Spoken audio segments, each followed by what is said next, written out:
예, 하셨습니다. 안녕하세요. 안녕하십니까. 김민하 시사평론가 모셨습니다. 안녕하세요. 안녕하세요. 네, 오실 때 비 많이 안 왔어요?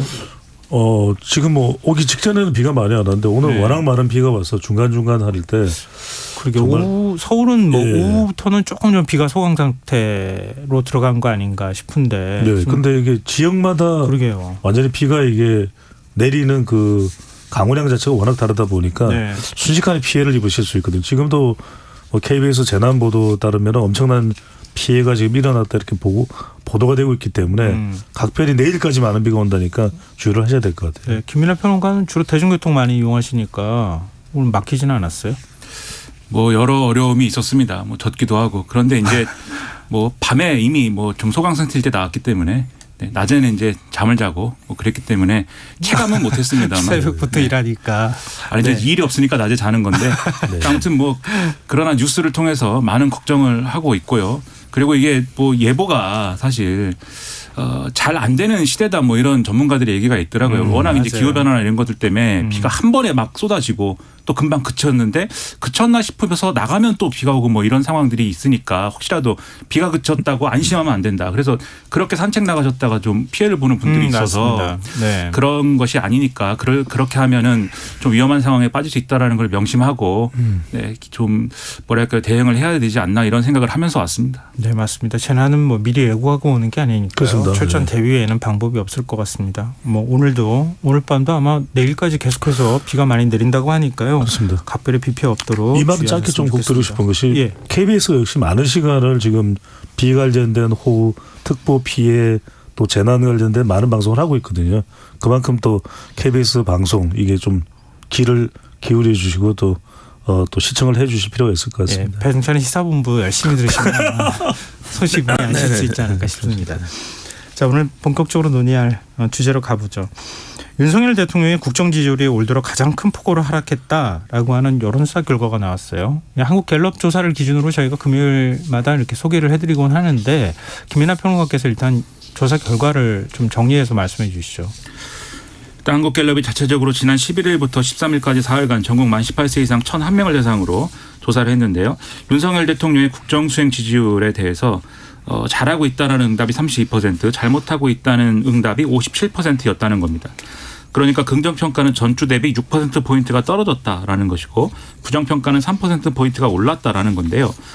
그러면 이제 올해 주간 하락폭 중에 이게 최대다라는 게 한국갤럽의 이제 해설입니다. 네. 특히 지역별로 보면은 전 지역의 하락을 보이는 가운데 부산, 울산, 경남하고 광주, 전라 등의 남부지방의 낙폭이 컸다. 이렇게 분석을 하고 있고요. 특히 부산, 울산, 경남의 경우에는 지금 이제 긍정평가 36%였는데 전주 47%였던 거에 비하면 11%포인트가 하락을 한 것이고 광주, 전라의 경우에는 이 전주 대비 12%가 하락을 했다라는 게 주목할 대목이다라는 겁니다. 네. 일단 긍정평가한 응답자들은 외교를 이유로 32%가 꼽았고요. 결단력, 추진력, 뚝심 7%, 노조 대응 6%, 국방안보, 전 정권 극복, 경제 민생 등을 4%를 꼽았습니다. 부정평가 이유로는 후쿠시마 오염수 방류 문제, 외교 등이 이제 14%, 독단적, 일방적 8%, 경제, 민생, 물가 6%, 소통 미흡, 경험, 자질 부족, 무능함 5%, 일본 관계 4% 등이 거론이 됐고요.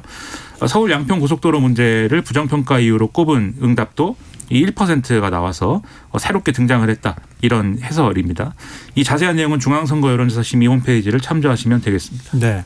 한국갤럽은 올해 주간 하락폭 중 네. 최대다 6%를 이렇게 얘기를 하면서 설명을 했는데요. 네. 이게 보통 뭐 우리 2, 3% 정도씩 움직였던 것 같거든요. 주간으로 움직인다고 하면. 그렇죠. 이걸 이 6%의 의미를 어떻게 해석해야 되고 왜 이렇게 큰 폭으로 떨어졌다고 얘기를 하는 건지 분석을 좀 해 주시죠. 그러니까요. 갤럽 기준으로 봤을 때 올해 들어서 가장 낮았던 긍정 지지율은 27%였는데 네. 이제 가장 큰 폭의 하락이라는 이제 설명이거든요. 네. 그냥 바다와 MG입니다. 바다와 MG. MG 세대. 네. 그러니까 바다면은 동해안 또 남해안 서해안까지 걸쳐 있는 곳이 바로 PK 지역과 호남 지역이거든요. 네. 그런데 이제 호남 지역은 지지 성향이 좀 민주당 지지율이 높으니까 그렇다면은 PK는 왜 TK는 별 변화가 없어요. 네. 근데 PK만 변화가 있다는 거는 결국 후쿠시마라고 봐야 되겠죠. 왜냐하면 후쿠시마가 IAEA 라파엘 그로시 사무총장이 방한하고 난 이후에 이제 이 조사가 된 것이거든요. 그러니까 방안을 통해서 뭔가 특별하게 달라진 게 없다. 이렇게 이제 PK 지역은 판단한다고 볼 수 있는 것이고 MZ 세대는 뭐냐면 40대는 거의 변화가 없어요. 네. 그러면 40대가 좀 더 빠졌다 그러면 이건 좀 뭐 다른 이유가 있을 것 같은데 MZ 세대만 빠졌거든요. 네. 그러니까 그 이야기는 뭐냐면 MZ 세대가 가장 영향을 받을 수 있는 것은 결국 땅과 관련된 상대적 박탈감이거든요. 양평. 그러니까 양평 이슈가 되는 거죠. 왜냐하면 서울 양평 고속도로 2021년에 네. 기억을 하실 텐데 그때 이 2021년 3월 달에 LH 사태가 터지면서 더불어민주당으로부터 MZ 세대가 상당히 이탈했고 네. 그래서 그 직후에 있었던 재보궐선거에서 서울 부산에서 다 국민의힘이 승리를 하거든요. 네. 그리고 불과 얼마 있다가 6월 10일이었죠. 6월 10일, 11일 그 정도 경에 이 국민의힘 전당대회가 있었는데 이준석 전 대표가 돌풍을 일으켜요. 네. 그러니까 그때가 MZ 세대의 돌풍이다 그런 이야기를 하지 않습니까? 그러니까 이번 지지율 하락의 두 가지 이유는 크로시 사무총장, 크로시 IAEA 사무총장 방한 이후의 후쿠시마 이슈 그리고 양평 이슈라고 봐야 되겠죠. 네. 근데 후쿠시마 오염수 방류 문제는 그동안에 계속 이어져 왔던 이슈였잖아요. 근데 지난주에는 오히려 오르지 않았습니까? 그렇죠. 제가 지지율이? 말씀드린 것도 라파엘 그로시 사무총장 방한 이후에 이 현상이 일어났다는 거죠. 예. 그럼 뭐 한일 정상회담도 사실은 있기도 했었고 그 사이에 갑자기 이렇게 툭 하고 떨어지는 현상이 나타나는 거 어떻게 봐야 됩니까? 그러니까 여론조사라는 게 사람의 마음을 어쨌든 간에 수치로 나타내는 것이고 예. 사람의 마음이라는 거는 다각적이고 다면적인 거 아니겠습니까? 그렇죠. 우리가 어떤 네. 정치인을 평가할 때 그 정치인에 대한 부정적인 소식이 막 쏟아져 나온다고 해서 한 번에 뭐 지지하지 않습니다. 이렇게 판단하지 않아요. 여러 가지 네. 있지만 좀 지켜봐야 되겠다. 그래도 좀 더 보지 뭐. 조금 더 뭐 판단에 어떤 유예를 둬야겠다. 이 생각을 하다가 어떤 인계점이 있으면은 모르겠습니다. 이렇게 넘어가는 거거든요. 네. 근데 제가 볼 때는 이 사안에 대해서도 후쿠시마 오염수 방류에 대해서도 이 대통령에 대해서 긍정평가하는 층 일부가 제가 볼 때는 후쿠시마 오염수 그다음에 말씀하신 서울 양평 고속도로 이런 얘기가 계속해서 누적이 되니까 네. 지금 윤석열 대통령을 지지한다 이렇게 말하기는 어려운 상황이다라고 해서 아마 응답을 하지 않거나 또는 이제 여론조사에 응하지 않은 그런 효과들이 나타난 게 아닐까 저는 그렇게 좀 추정을 하는데 네. 그러니까 이전에는 이게 지난주에도 말씀드렸듯이 정파화된 이슈가 돼버렸기 때문에 이게 과학이다 아니다 괴담이다 이 구도 속에서 지금 윤석열 대통령을 강하게 지지하는 측은 결집을 했어요. 그리고 윤석열 대통령 지지층 중에서도 약간 좀 뭐랄까요 온건하게 지지하는 계층이 있지 않습니까? 네. 좀 이 충성도가 그렇게 높지 않은 계층은 여전히 이제 긍정 평가를 하면서도 제가 볼 때는 유지해 온 건데 그게 어쨌든 이 여러 가지 악재들이 누적이 되면서 그게 지금 이완됐다 이렇게 볼 수가 있고요. 지금 과거의 윤석열 대통령의 지지를 쭉 보면은 어떤 악재가 있어도 윤석열 대통령 지지한다. 라고 끝까지 지키는 요 윤석열 대통령의 콘크리트 지지층은 30%대 아래로 내려가는 요 선인 것 같았거든요. 그게 이제 이전에 소위 말하는 MBC 사태 그다음에 이준석 전 대표 논란 이런 거 있을 때 이제 나타났던 지지율이지 않습니까? 네. 그 선에 근접하는 어떤 그러한 흐름으로 지금 가고 있는 이런 것들이 위기감일 수밖에 없다 이렇게 봐야 되는 거죠. 그러면 후쿠시마 네. 원전 오염수 방류가 본격적으로 시작되면 지금 기시다 총리가 올여름에 방류하겠다고 얘기하는데 일본 언론은 8월이면 방류할 것이다 이렇게 얘기하고 있잖아요. 네. 근데 바로 다음 달이에요. 방류가 시작되면 좀 더 불안감이 커지면서 윤 대통령의 지지율에 더 영향을 미칠 가능성이 있을까요? 그럴 수 있죠. 왜냐하면 그런데 이제 후쿠시마하고 다른 것이 후쿠시마는 부산 울산 영남이라는 게 그러니까 호남 지역은 대통령에 대한 부정평가가 높았던 지역인데 네. PK 지역은 대통령의 지지 기반이거든요. 그런데 네.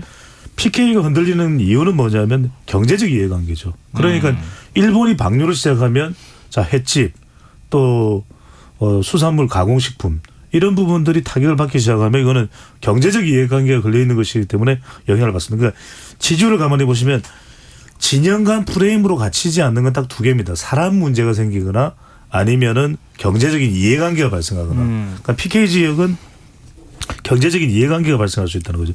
그러니까 아무래도 어업에 그렇습니다. 네, 수산어업에 종사하는 사람들이 그러니까 김민하 평론가 이야기한 게 아주 또 탁월한 분석인 게 이 정당 지지율은 또 안 바뀌었어요. 이 한국갤럽조사에서 국민의힘은 33%고 별 큰 변화가 없습니다. 네네. 약간 변화는 있었습니다. 네. 더불어민주당은 32%예요. 그러니까 대통령 지지율이 하락했지만 더불어민주당이 그걸 가져간 것도 아니거든요. 네. 그게 하나가 있어서 PK 지역은 이 후쿠시마에 대한 경제적인 파장을 받았다. 그래서 좀 더 영향을 받을 수 있을 것 같고요. 근데 더 큰 건 양평입니다. 네. 근데 가만히 생각해 보시면 지난해에 대통령의 지지율이 24%까지 갤럽 기준으로 두 번 떨어졌는데 두 번 다 살짝 사람과 관련돼 있어요. 그러니까 이준석 전 대표나 뭔가 또 다른 사람과 관계. 근데 이번에도 이 양평이 왜 문제가 되냐면 하나는 이제 땅의 문제도 있고 하나는 김건희 여사죠. 네. 그러니까 이게 사람과 관련된 일이기 때문에 뭔가 소통을 해서 풀어야 되는데 그 부분이 작동되지 않으니까 MZ세대가 대통령 지지로 좀 올라왔다가 빠진 그런 결과로 나타나게 됩니다. 제가 후쿠시마 네. 오염수 대응 관련돼서 요만 짧게 말씀드리면 아마 대응에 대한 태도도 그 말씀하신 경제적인 우려나 이런 것들에 효과를 미쳤을 거예요. 왜냐하면 네. 이게 과학이냐 괴담이냐 후쿠시마 오염수가 안전하냐 안전하지 않느냐 이렇게 물어보면 아마도 많은 분들이 지금 뭐 돌아가는 상황을 보면은 그렇게까지 위험하진 않은 것 같아. 이 생각하는 분들이 아마 보수 유권자층일 것이고 윤석열 대통령의 긍정평가하는 이층일 텐데 그런데 그런 뭐 안전하냐 안전하지 않느냐 과학이냐 괴담이냐 이걸 넘어서서 그럼 이 문제에서 어떤 이게 일종의 또 협상 관계인 것이지 않습니까? 일본 정부하고. 네. 이게 과학적으로 안전하든 그렇지 않든 어쨌든 경제적인 영향이 있다고 하면은 일본에 대해서 어쨌든 전략적으로라도 강하게 우려를 표명하면서 방류는 당신들이 결정하는 것이지만 우린 이만큼 걱정이 되니까 방류 이후에도 우리가 훨씬 더 많이 점검할 수 있게 모니터링할 수 있게 권한을 열어주시오라든지 우리가 이 정도로 걱정을 하고 있기 때문에 후쿠시마 수산물 수입은 절대로 우린 못 엽니다. 이 얘기를 하든지 이렇게 가는 게 전략적으로 맞다. 이런 생각도 쉽게 할 수 있는 건데 지금 집권여당 대통령은 별 얘기 안 했으니까 집권여당의 태도나 이런 걸 보면은 뭐 다 해줄 것처럼 지금 뭐 막 하다가 정작 오염수 방류 찬성합니까? 물으면 그건 아닙니다. 이렇게 얘기를 하잖아요. 근데 자기들끼리 연 토론회나 이런 데서는 후쿠시마 오염수 안전하다는 걸 이제 알 수 있습니다. 뭐 이런 얘기를 막 하거든요. 마신다고 하고 뭐 횟집 물 떠먹고 그런 태도를 보면 이게 전략적으로 경제적인 어떤 이해관계를 지키는 것 같지도 않다. 이런 평가가 있었을 가능성이 저는 다분하다 이렇게 생각이 됩니다. 네, 태도 말씀하셨으니까 국민들의 기대는 일본 정부가 우리말 들을 것 같지는 않지만 윤석열 대통령이 우리 국민의 우려를 반영해서 그래도 당당하게 오염수 방류 안 했으면 좋겠다. 이렇게 한마디 해주길 기대하는 마음이 있었는데 그런 얘기가 안 나왔다. 이거 그렇죠. 하나가 있을 것 같고요. 뭐 지적하셨던 것처럼 국민의힘이 너무 들쭉날쭉 대응하는 것도 하나의 문제로 지적될 것 같아요. 그러니까 김성환 앵커께서 잘 보신 네. 게 데이터상으로 보면 왜냐하면 보수 쪽도 이탈하는 이유가 보수가 공감할 수 있어야 돼요. 이게 이른바 말하는 데이터상으로 이제 보수 논리라는 거죠. 그러니까 설명 어떤 선언을 하는데 네. 그 선언에 대해서 보수적 논리가 갖춰지면 세 가지가 갖춰져야 돼요. 하나는 철학, 그다음에 사례, 그다음에 논리. 그러니까 뭔가 보면은 분명히 저게 내가 공감은 안 하는데 보수 논리이기 때문에 적어도 논리로 접근을 하는 겁니다. 그럼 네. 따라가 줄 수가 있는 거죠. 네. 가령 뭐 후쿠시마 이 방류에 대해서 왜 우리가 이걸 국제적인 IAEA 보고서가 나와 있는 상황에서 미국과 캐나다가 인정하는 상황에서 우리가 참 막기가 쉽지 않다. 그런 설명이 필요한 것이죠. 그런데 네. 이제 양평도 마찬가지일 겁니다. 그러면 만약에 동해 종합기술공사라는 회사가 전략환경 영향평가 보고서를 통해서 노선 수정안이 나왔으면 네. 착착착 A, B, C, D를 통해서 지난 대선 때 원희룡 장관이 그 당시에 이제 윤석열 선거 캠프에 있으면서 잘했다고 그래도 칭찬받을 때의 모습을 보면 보수 쪽으로부터 네. 뭐 일타 강사 이야기를 들었었잖아요. 네. 그러니까 설명이 있는 거죠. 설명이 적어도 보수 쪽에서 들을 때는 고개를 끄덕일 만한 건데 지금은 이 설명이 없는 겁니다. 그러니까 이제 철저한 보수 논리가 구축이 돼 있으면 이게 지지율에 덜 영향을 받을 텐데 네. 아무런 설명이 없으니까 이게 공백 상태가 돼버리거든요. 여기에 이제 영향을 받는 거죠. 근데 뭐 지금 그 계속 서울 양평 고속도로 뭐 관련한 의혹에 대해서 그것도 지금 여론사에 영향을 미쳤다 이렇게 말씀해 주시고 계시는데 지금 국민의힘이나 아니면은 뭐 지금 원희룡 국토부 장관이 대응하는 태도를 보면 일단 원희룡 장관 말을 빌리자면 날파리 선동을 통해 가지고 더 이상 사업 추진이 어려우니 이 사업 안 하겠다, 백지화하겠다 이렇게 하는 거 하나가 얘기를 하나의 논리인 것 같고요. 그 책임은 이제 민주당한테 있다는 거죠. 그리고 또 하나는 또 역시 민주당의 문제지만 문재인 정권에서 다 해놓은 건데 왜 거기에 특혜 의혹을 끼워 넣느냐. 이건 우리랑은 상관없는 일이다. 뭐 원희룡 장관 나도 전혀 몰랐다. 뭐 이런 식의 태도를 보이는 것. 두 가지 논리로 지금 반박을 하는 것 같아요. 이게 어느 정도 영향을 미친다고 보십니까? 일단 뭐 백지화한 거에 대해서는 원희룡 장관이 어떤 이유로 그 날파리 때문이든 무슨 선동 때문이든 간에 백지화한 거에 대해서는 그거 잘했다고 하는 사람이 아무도 없습니다. 제가 네. 신문을 열심히 보는데 보수 언론을 봐도 이 보수 언론들이 제가 보수 언론이 나쁘다 뭐 이런 얘기가 아니라 이 문제에 대해서 그래도 뭔가 좀 어떤 정부 여당의 입장에 어떤 힘을 실어주려고 하는 논조지 않습니까? 일반적으로 이런 문제들에 대해서. 근데 보수 언론의 어떤 그런 논조를 봐도 백지화 결정에 대해서는 이해 못하겠다라는 게 대부분의 어떤 보도의 태도예요. 네. 조선일보, 중앙일보, 동아일보가 다 그랬습니다. 이 세 개 신문들이 그렇다고 하면은 나머지 언론의 분위기는 어땠을 것이며 또 그것을 또 지켜보는 국민들은 어떤 생각을 했겠습니까? 저게 문제가 있으니까 백지화하는 것이지 뭐 문제가 없었으면은 뭐 계속 하지 않았을까 이런 생각을 하는 거거든요. 네. 그런 식으로 따지면 무슨 문제가 제기될 때마다 다 백지화할 것 같으면 야당 입장에서는 공세를 펴기가 얼마나 좋습니까? 항상 이런 얘기하면은 여당이 항상 야당이 왜 발목 잡습니까? 이런 얘기하는데 발목 잡기 얼마나 좋습니까? 의혹만 제기하면 다 백지화되는데 뭐든지 하고 뭐 막고 싶으면 의혹만 제기하면 되잖아요. 근데 그런 게 아니기 때문에 그러한 태도에 의문이 있다라는 이 어떤 의혹이 큰 것이고 그다음에 두 번째 문재인 정권 때 한 것이다라는 거에 대해서는 그건 보수 유권자층에서는 할 말이 만들게 생기고 뭔가 안도감을 줄 수 있는 얘기일 거예요. 다만 언론 보도 잘 보시면 그것도 일관되게 수밀관하게 지금 설명이 안 된다라는 지적들이 많이 있거든요. 시간이 없어서 이 자리에서 다 얘기할 수 없으니까 그 정도만 정리를 하겠습니다. 네네. 일단 뭐 말씀하시는 거 하면 기상특보 하나 저희가 좀 청취자분께 전해드리고 그다음에 얘기 이어가도록 하겠습니다. 오늘 10시 15분을 기준으로 구미시, 군위군, 김천시, 봉화군, 평지, 안동시, 의성군 지역에 호우경보가 발효됐습니다. 즉 구미시, 군위군, 김천시, 봉화군, 평지, 안동시, 의성군 지역에 호우경보가 발효됐다는 소식 전해드립니다. TV, 라디오, 스마트폰 등을 통해서 지금 계신 지역의 기상 상황 계속해서 좀 살펴보시고요. 주변에 있는 분들한테도 좀 알려주셨으면 좋겠고요. 지금 밤에 야간 운전하시는 분들도 굉장히 많을 텐데요. 차량 속도를 줄여서 운행하시고 물에 잠긴 도로나 지하차도 교량도로는 가급적 통행하지 않도록 하셨으면 좋겠고 또 주변 분들한테 알려주셨으면 좋겠습니다. 저희가 기상특보 들어오는 대로 오늘 밤이 굉장히 또 여러 가지 기상 변화가 있을 것 같으니까요. 들어오는 대로 계속 알려드리도록 하겠습니다.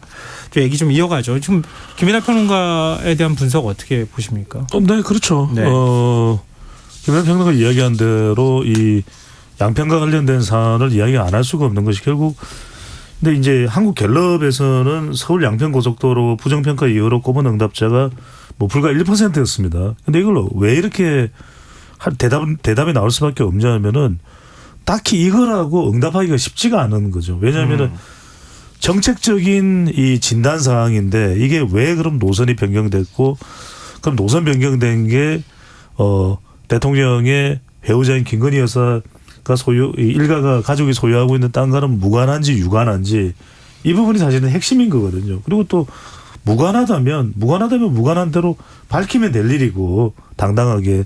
근데 이제 그게 백지화를 선언하는 순간 전면적으로 정치화가 돼버린 겁니다.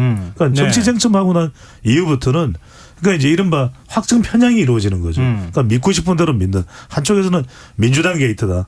한쪽에서는 김건희 로드다. 그러니까 답이 안 나오는 거죠. 그러니까 답이 안 나오는 사안에 대해서는 응답자들이 이게 이거라라고 딱히 이야기는 못하지만 저도 여론조사를 실제 조사원이 돼서 이렇게 전화를 걸어보면 하지만 이제 마음으로는 이제 무엇이 딱 이 이유다라고 이야기는 못하지만 부정적으로 평가를 하게 되거든요. 네네. 그래서 여기서 중요한 건 저는 결국은 이게 국민의힘 정권이 됐든 더불어민주당 정권이 됐든 이게 얼마나 중요한 겁니까? 서울 양평간 고속도로는 그렇죠. 정책적 접근을 하면 되거든요. 네네. 그러니까 이 보고서가 어떤 연유를 통해서 나왔고 왜 최종적으로 이렇게 결정이 됐고 왜 경기도에는 양서면으로 돼 있는 자료가 갔는데 양평군에는 강상면으로 돼 그걸 차차차차 밝혀서 결과적으로 이렇게 가는 것이 맞다라는 것을 정리를 하면 되는데 그 과정으로 안 가고 있는 거죠.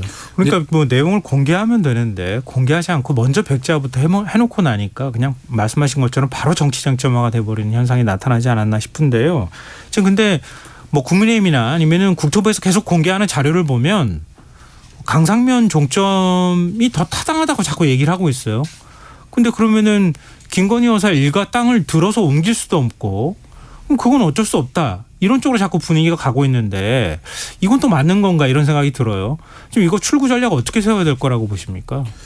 출구 전략이라는 걸 뭐 세울 수가 없는 거죠. 이 상태로는. 출구 전략이 없고 총선 때까지 얘기하면서 가는 건데 네. 그러니까 국민의힘은 김건희 여사가 얼마나 많은 공격을 받고 있고 얼마나 부당한 이런 피해를 보고 있느냐라고 얘기하면서 아무래도 김건희 여사와 대통령 처가에 대한 의혹이라는 것은 지난 대선 때부터 걱정스럽다, 우려가 된다, 많이 제기가 됐던 거 아닙니까? 네. 그 문제에 대해서 지금 방치하고 있는 거잖아요. 이 정부는. 김건희 여사의 무슨 어떤 의혹이라든가 또는 이 처가 일가가 어쨌든 사업을 하는 분들이기 때문에 뭐 네. 대통령이 얘기하기로 사업가라고 했잖아요. 이 장모에 대해서. 아니 그 지금 뭐 김건희 여사 오빠가 ESIND라고 하는 부동산 개발 회사를 지금 갖고 있잖아요. 사업가들이라고 했기 때문에 네. 대통령의 친인척들이 사업을 하고 있으면 그것에 대한 의혹이나 이런 것들이 앞으로도 많이 제기가 될 거 아닙니까? 그러면 총선 때까지 가는 과정에 국민의힘은 계속 이런 과도한 의혹 제기를 또 합니다. 이렇게 얘기를 하면서 다 방어막을 치겠다는 거예요. 지금 제가 볼 때는 평론가적 입장에서 볼 때는. 예. 그러면 이것에 대한 출구 전략은 일부라도 안 만드는 게 맞는 것이고 이게 국민의힘 입장에서. 민주당 입장에서는 이거 공격하기가 뭐 계속 좋은 소재니까 계속 공격을 뭐 거둘 일도 아니지 않습니까? 예. 그 원희룡 장관의 유튜브 그 1타 강의에서 사실 제가 가장 주의 깊게 본 게 이렇게 얘기를 한 거예요. 이 고속도로는 이 다음 정권에서 하는 게 맞다라고 얘기를 하면서 민주당이 심판을 받은 다음에 해도 해야 된다. 이렇게 얘기를 했거든요. 네. 그 말인즉슨 고속도로를 원하시면 국민의힘을 찍으십시오라는 얘기에 진배 없는 거지 않습니까? 이런 스탠스로 가는 것이기 때문에 제가 볼 때는 이게 추구 전략이 만들어지기 어렵다고 보는데 그러나 제가 가장 우려가 되는 거는 지금 말씀드렸다시피 계속 의혹이 제기될 거잖아요. 이번 국면까지 오는 것도 결국 그런 김건희 여사와 관련된 의혹들이 앞으로 제기가 될지 뭐 어떻게 하겠다는 겁니까? 그 의혹이 제기될 때마다 날파리라고 하고 그런 거 보도하는 언론은 좌편향 언론이라고 하고 뭐 그러면서 갈 겁니까? 아니잖아요. 이게 네. 근본적으로 이런 문제에 대해서 국민들이 우려하지 않을 만한 어떤 환경, 시스템을 어떻게 조성하겠습니다. 이게 있어야 되는데 그럴 움직임은 전혀 없기 때문에 그게 앞으로 더 큰 문제가 될 거다 이런 생각입니다. 저는. 네. 배종찬 소장 어떻게 보세요? 거듭 말씀드립니다만 이게 정치적으로 가서는 절대 답이 안 나오겠죠. 그리고 한편으로는 원희룡 장관이 전면 백지하면서는 이 정치적으로 전환이 돼버렸고 정책적으로 돌아가기가 상당히 힘들어진 상태가 돼버린 것 같아요. 근데 지금 시점에서 그러면은 서울 양평간 고속도로를 접어야 되느냐? 접는다면은 그건 엄청난 피해가 오겠죠. 그렇죠. 이 도로가 네. 만들어질 것을 생각하고 기대를 해왔던 또 주민들에게 또 관계자들에게 사실 대한민국 국민이면 누구나 다 또 대한민국에 오는 사람이면 누구나 사용할 수 있는 도로이기 때문에 저는 지금이라도 먼저 선언을 해야 될 것은 원희룡 장관도 그렇고 국민의힘도 그렇고 더불어민주당도 그렇고 정책적으로 다 따져보자. 그동안의 내용을. 네. 정말 절대 서로 이 누구 땅 이야기하지 말자. 일단 김건희 여사 땅인지 또는 뭐 전 양평군수의 땅인지 김부겸 전 총리의 땅인지 유영민 전 장관 아무 이야기 정책적으로 자료를 다 보고 명명백백하게 다 공개하자. 김선행과 말씀하셨던 대로 그리고 전문가들의 평가를 받자. 저는 이게 일단 먼저 전제돼야 될 것 같아요. 네. 예. 알겠습니다. 뭐 앞으로도 논란이 계속될 것 같긴 한데요. 만약에 말씀하신 것처럼 다시 평가해 봅시다 그러면은 그 평가하는데도 최소 1년 이상 걸리는 거 아닌가. 그 평가하고 난 다음에 그것도 비교하고 그걸 또 다시 또 어느 쪽이 더 타당하냐. 근데 또 그것도 또 신뢰할 수 없다 이렇게 돼버리면 도대체 언제까지 시간이 끌어져야 되는가. 그렇죠. 예. 그걸 국민들이 계속 피해보고 있는 거 아닌가 이런 생각이 드네요. 자, 이 주제는 여기서 마무리하죠. 지금 여러분께서는 KBS 라디오 김성원의 시사회를 듣고 계십니다. 뉴스 외전 김민하 시사평론가 배종찬 인사이트K 연구소장 두 분 패널과 함께하고 있습니다. 이제 화제를 좀 바꿔보죠. 국민의힘 윤지혁 원내대표가 취임 100일을 하루 앞두고 기자회견을 열었습니다.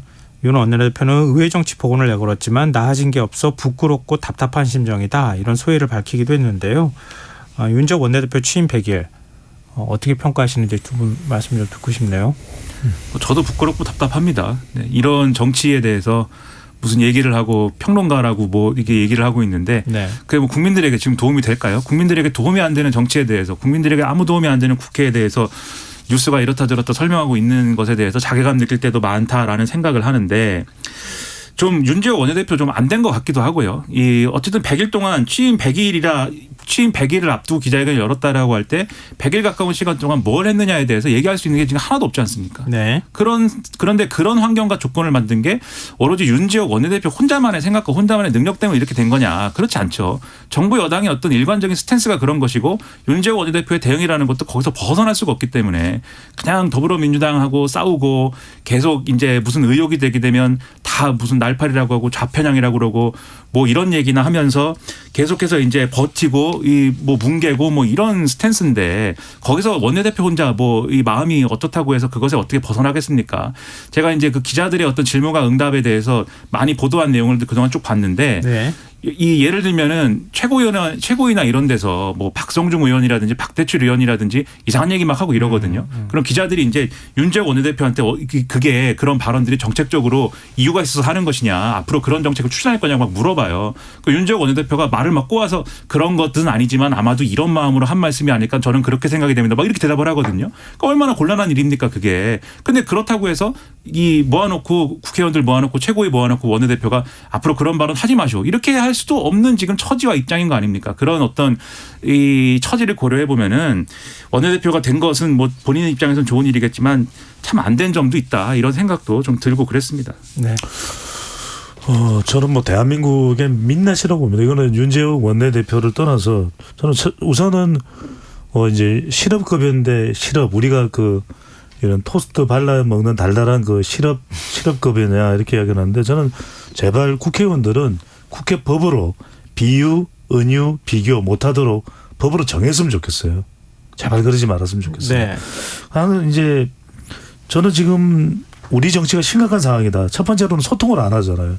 대통령은 다수당의 대표를 안 만나고 여야 간의 대표는 서로 안 만나고 원내대표는 서로 내부 통제가 안 되고 저는 이런 소통 상황에서는 아무것도 할 수 없다. 전 세계 어느 국가이고 물론 이제 동유럽의 일부 국가 가끔씩 세상에 이런 일이 이러면서 서로 주먹다짐하는 일이 있긴 하지만 우리가 그런 상황의 국가는 아니잖아요. 저는 제발 좀 소통하자.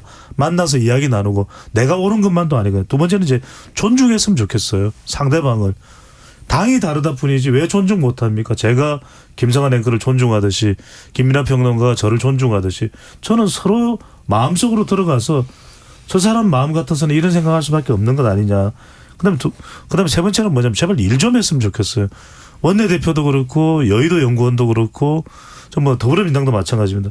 제발 뭔가 좀 혁신적인 내용, 국민들이 볼 때 감동할 수 있는 내용, 국회의원들이 4년 동안 받는 급여가 있으면 그래도 우리가 1년 정도 급여는 국민들에게 기부금을 내자. 우리 스스로 국회의원 전원이 아는 소사이어티에 가입하자. 이런 건 왜 못 내놓죠? 네. 왜 갑자기 기부금 얘기까지 갔어요? 아니 왜 이런 게 없냐는 거죠. 그래서 국민들이 정말 힘들 때 시럽 달달한 메이플 시럽인가요? 그게 아니라 그 뉴스를 접하면서 깜짝 아이들이 놀라는 겁니다. 엄마, 아빠, 이게 우리 국회의원 맞아요? 그래, 맞아. 오늘 국회의원 300명이 다 1억 원씩 기부해서 다 아는 소사이어티에 가입을 했대. 그래요? 제발 좀 이런 미담에 눈물 한번 흘려봤으면 좋겠습니다. 네, 시럽같이 달달한 시럽 정치를 좀 했으면 좋겠는데 제가 그게 한마디만 덧붙이면 너무 이제 정치가 망했다 얘기만 했으니까 조금 좋아진 것도 있다. 과거에 보면 실제로 막 싸웠습니다. 주먹다짐하고 그래서 막 국회에서 제가 스트리트 파이터 이런 게임에서나 보던 기술 나오고 막 이랬거든요. 누워가지고 다리를 이렇게 집어던지고 이런 거. 근데 지금은 국회 선진화법 덕분에 그러진 않으니까 그거라도 위안을 삼으면서 제발 좀 잘 좀 합시다라는 말씀을 드리겠습니다. 네, 알겠습니다. 아니, 근데 우리가 원인 진단까지 얘기하자면 한두 끝도 없는 얘기가 될 것 같고요. 일단 민주당 얘기도 좀 해봐야 되기 때문에 민주당 혁신위 어떻게 평가하는지 두 분 말씀을 좀 듣고 싶어요. 혁신위에서 1호 혁신안으로 내세운 게 국회의원 불체포 특권 결의안을 채택하는 거였었잖아요. 근데 의원총회에서 자꾸 부결이 돼요. 이거 어떻게 봐야 됩니까? 혁신이 이제 혁신 물 건너 간 겁니까? 저는 결국 힘이 있느냐, 힘이 없으면 밀어붙이지 못하거든요. 네. 그러니까 그걸 제일 우려했던 거 아니겠습니까? 김은겸 혁신위원장이 올 때, 과연 김은겸 혁신위원장의 이런 혁신안이, 그러니까 1호는 불체포 특권을 내려놓자는 것이고 2호는 꼼수 탈당을 차단하자는 거 아니겠습니까? 네. 그럼 이걸 밀어붙일 수가 있거든요. 저는 그래서 이재명 대표가 정권을 준다 그랬잖아요. 네. 저는 이럴 때 이재명 대표가 한마디 하는 게 필요할 것 같아요. 만약에 이거 동의 안 하면 난 정말 이 더불어민주당에 미래 없다. 다 포기하자. 그래서 나 혁신위에 정권을 준다고 그랬다. 정말 이럴 때 이재명 대표가 정말 결사의 각오를 해서 저는 그렇게 힘을 실어줘야 된다고 봅니다. 안 그러고는 왜냐하면 혁신위 안을 하고 말고식이 돼버리면 혁신이 안 되는 거죠. 네네. 혁신이라는 건 다 하기 싫거든요. 받아들이기 싫거든요. 그러니까 지금 나오는 반응은 이 불체포 특권에 대해서 왜 헌법상의 이 국회의원의 권리를 우리가 포기하는 건 말이 안 된다. 이걸 포기한다라는 것은 있을 수가 없다. 이런 반응이 나온다라는 것은 혁신을 안 하겠다는 얘기입니다. 왜냐하면 상당히 손해를 보면서도 내려놓는 게 혁신이거든요. 그래서 네. 저는 정말 이 혁신위원장한테 모든 걸 좀 다 실어줄 필요가 있다. 차라리 이재명 대표 혼자서 좀 힘겨울 수 있으면 저는 한 4선 정도 의원들 다 함께 5선까지 지금 5선 네. 6선은 이제 직전에 국회의장을 했던 박병석 의원이니까 다 일어나서 다 우리 힘 실어주겠다. 이거 안 되면 우리 다 민주당이고 뭐고 안 된다. 이렇게 해야 되지 않을까. 네. 근데 혁신위가 좀 추진력이 부족한 겁니까? 이재명 대표가 의지가 없는 겁니까?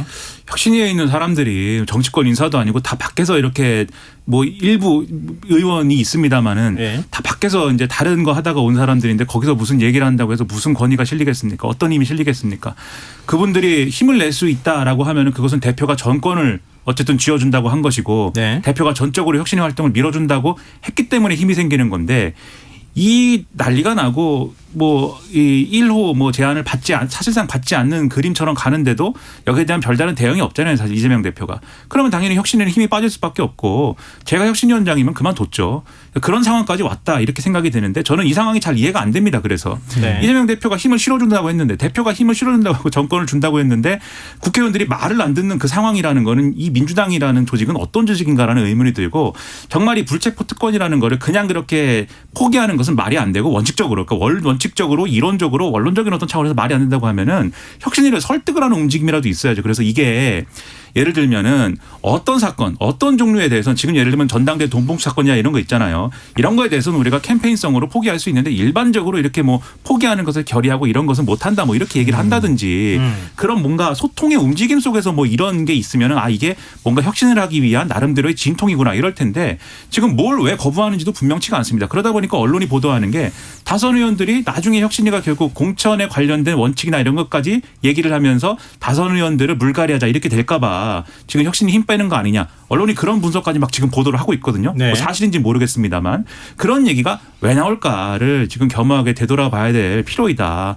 이런 생각이 듭니다. 네. 근데 이게 뭐 사실은 민주당이라고 하는 당하고 혁신위원 외부인 주로 외부위원이잖아요. 네. 외부위원들이 들어와 가지고 혁신이라고 구성했지만 쉽게 움직이기는 뭐 어렵잖아요. 뭐 국회의원들이 한 명 움직이는 거 한 명도 못 움직이고 한 10명 정도 모아놓으면 안 움직이잖아요. 아예 잘.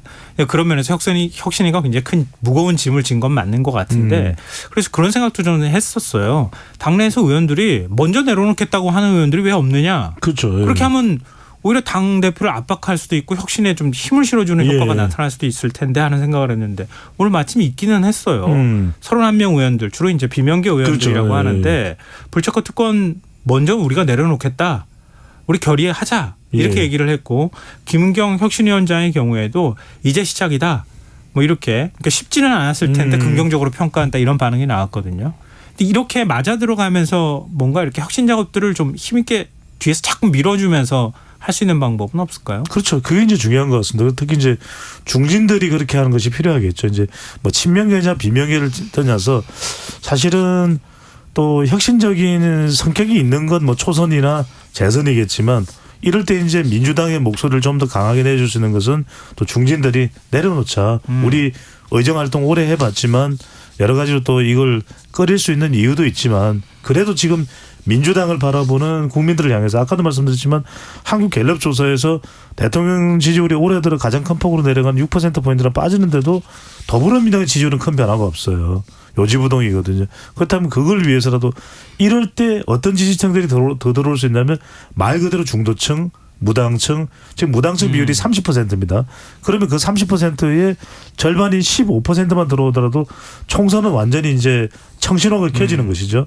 저는 그런 면에서 좀 선언을 많이 그렇게 하는 게 필요할 것 같아요. 네. 제가 짧게 말씀드리면 제일 안 좋은 그림이 비명계는 내려놓는다는데 친명계는 안 하고 있습니다. 이렇게 되는 게 제일 안 좋은 그렇죠. 그림이에요. 그렇죠. 최악의 그림입니다. 네. 그렇기 때문에 이런 선언이 나왔을 때는 그것도 정치적 능력이에요. 친명계라고 하는 분들도 아, 그 말씀 맞다. 우리도 동의한다. 이러면서 같이 움직이는 게 있어야 되고 그러면 거기 동의를 안 하는 사람들이 누군지가 드러나게 만들어야 됩니다. 이러다가 총선 올드보이 총선 된다. 뭐 이런 뭐 보도도 있었잖아요. 그동안. 현명하게 판단을 해야지 비명계의 숨은 의도는 뭘까 이런 얘기나 하고 있어서는 안 된다. 이런 말씀 드리겠습니다. 네. 뭐 두 분 말씀 들어보니까 아직 멀었구나 이런 생각이 좀 들긴 하네요. 자, 오늘 뉴스 외전 여기서 마무리하겠습니다. 지금까지 김민환 시사평론가, 배종찬 인사이트 K 연구소장 두 분과 함께했습니다. 오늘 말씀 고맙습니다. 고맙습니다. 감사합니다. 네, 김성환의 시사회는 청취율 조사 기간 맞아서 청취자 여러분들과 소통하는 시간 갖고 있습니다. 오늘 청취자 여러분